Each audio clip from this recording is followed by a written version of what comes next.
কিরে বুড়ে দেখি নামাজ ভাঙলো না রে। হরে মামা, আচ্ছা চল যাই, কালকে দেখুন নে। ওই হুন, আজকে বুড়ের মাথা পানি ঢালমু। আজকে বুড়ের করে বুড়ে নামাজ না ভাঙ্গা কই যাইবো?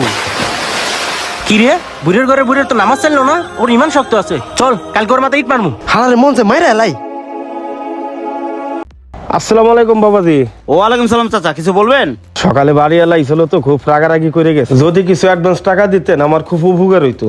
চাচা কি কম, ঈদের মাসটা আমার তো কোনো টাকা পয়সা নাই, আপনি একটু অন্যদিকে দেখেন। আচ্ছা বাবাজি, আমি আজকে 1 ঘন্টা আগে চলে যাব। রোজা আছি তো, রোজায় খুব ধরে গেছে আজকে।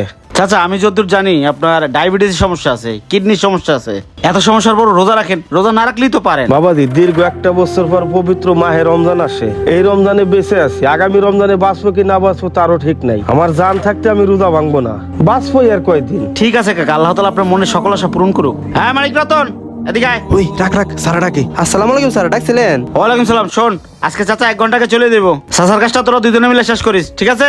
আচ্ছা ঠিক আছে। বাবাজি, জহুরের আজান দিছে তো, আমি নামাজটা পড়ে আসি। আচ্ছা কাকা, জানতে নামাজ পড়ে আসেন।